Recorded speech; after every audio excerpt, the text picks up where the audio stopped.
Hello students, today we will try to solve a numerical which is on page number 170 of your NCERT textbooks, and let me read the solved numerical for you.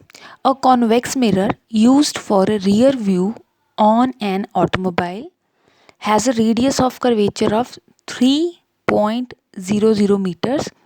If a bus is located at 5.00 meters from this mirror, find the position, nature and size of the image. So अब हम देख लेते हैं, अगर आपको पता ही है numbers देख लेते हैं पहले तो हमारे पास कौन कौन से हैं। ये पहला नंबर है हमारे पास 3 मीटर्स, सेकंड नंबर है 5 मीटर्स।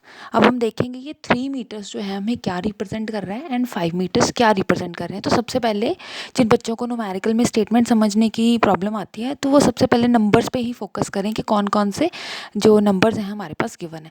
तो सबसे पहले 3 दिया हुआ है, 3 के पहले क्या लिखा हुआ है, radius of curvature. Radius of curvature को आपको पता है आर से रिप्रेजेंट करते हैं, ठीक है। And the next is bus located at 5 meters from this mirror. कोई बस है जो 5 मीटर्स पे है एक मिरर से, जैसे यहाँ पे मिरर है, कॉन्वेक्स मिरर है ना ये, तो इसको इस तरह से नहीं, ये इस तरह से आएगा।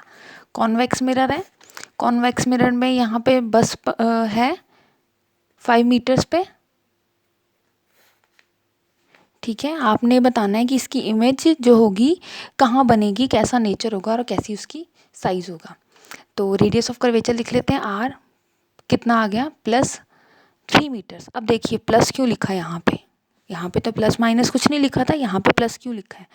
देखिए ये मैंने आपको पहले भी बताया था, आप इसको ग्राफ की तरह लीजिए। इस तरफ जो होंगे पॉजिटिव होंगे, इस तरफ होंगे नेगेटिव, ऊपर की तरफ होंगे पॉजिटिव और नीचे की तरफ जितने भी नंबर्स आएंगे वो क्या होंगे, नेगेटिव। अब रेडियस ऑफ कर्वेचर क्या होता है भाई, रेडियस ऑफ कर्वेचर आप जब एक स्फेयर को सर्कल फॉर्म करते हैं, सर्कल का कहीं सेंटर होता है और पोल से, यहाँ पर कहीं पोल होता है, पोल से सेंटर तक के डिस्टेंस को क्या बोलते हैं, रेडियस ऑफ कर्वेचर। तो देखिए अगर कॉन्वेक्स मिरर है तो इसका शेप कुछ इस तरह से सर्कल में ड्रॉ करूँगी और वो इस तरफ चला गया ना, राइट हैंड साइड पे चला गया, तो राइट हैंड साइड पे जितनी टर्म्स हम लेते हैं उन पे क्या लिखते हैं, पॉजिटिव। तो ये क्लियर हो गया आपको ये पॉजिटिव क्यों आया। अब देखिए ऑब्जेक्ट डिस्टेंस, ये कैसे पता लगा हमें कि ये जो बस है वो ऑब्जेक्ट है, क्यों, क्योंकि find the position, nature and size of the image. क्योंकि इमेज के बारे में तो पता करने के लिए हमें बोला गया, तो इसका मतलब ये क्या हुआ, ये हो गया हमारा object distance, that is you. अब देखिए यू, अगर आपने मिरर के सामने कोई ऑब्जेक्ट रखा है तो ऑब्वियसली उसकी इमेज बनेगी, तो आप उसको इस तरफ ही रखेंगे क्योंकि दूसरी तरफ से वो पॉलिश्ड एरिया है, ठीक है, रिफ्लेक्शन वाला एरिया यही है ना, तो आप लेफ़्ट की तरफ रखेंगे ऑब्जेक्ट को। और आपको पता है कि अगर आपने लेफ़्ट की तरफ रखा है तो क्या आ जाएगा, नेगेटिव का साइन। अब आपको क्या फाइंड करना है, इमेज के बारे में फाइंड करना है, इमेज डिस्टेंस फाइंड करना है। तो आपने वी को लिख दिया क्वेश्चन मार्क, और जो आपके पास उसका हाइट वगैरह कुछ नहीं है तो आपने उसको लिख दिया क्वेश्चन मार्क। आई होप यहाँ तक आपको क्लियर होगा। अब देखिए रेडियस ऑफ कर्वेचर दिया है, लेकिन जो मिरर फॉर्मूला होता है, मिरर फॉर्मूला तो होता है ये 1/f 1/v + 1/u। तो यहाँ पे तो कहीं पे r आता ही नहीं है। अब हमने क्या करना है, r से f को फाइंड आउट करेंगे, r की हेल्प से हम f को फाइंड आउट करेंगे। सो r कितना है हमारे पास 3, तो इस तरह से आ जाएगा, और f की वैल्यू कितनी आ जाएगी 1.5, और पॉजिटिव का साइन उसके सामने आ जाएगा, ठीक है। देन हमने यहाँ पे क्या लिया, यहाँ पे हमने मिरर फॉर्मूला ले लिया।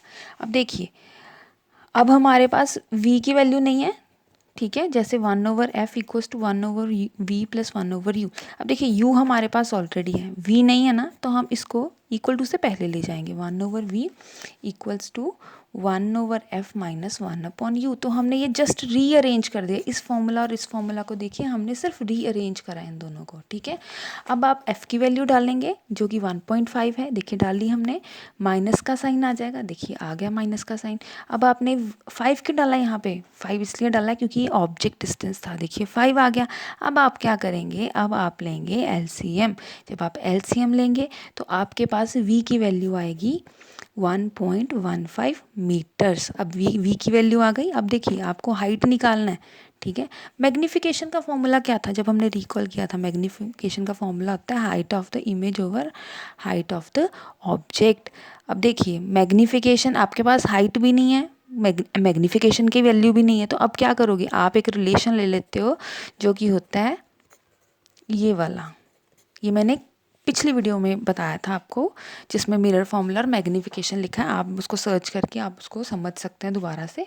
तो अगर आपके पास m की वैल्यू ना हो तो आपने हाइट वगैरह निकालनी हो तो आप u और v की वैल्यूज़ तो आपके पास है ना, तो आप वो ले सकते हैं। v की वैल्यू डालेंगे 1.15 आ गया, माइनस का साइन एज सच आ जाएगा, u की वैल्यू डालेंगे 5 मीटर्स। अब देखिए क्या होगा, ये ऑलरेडी माइनस में था तो माइनस माइनस हो गया प्लस, यहाँ पे वैल्यू कितनी आ गई 0.23।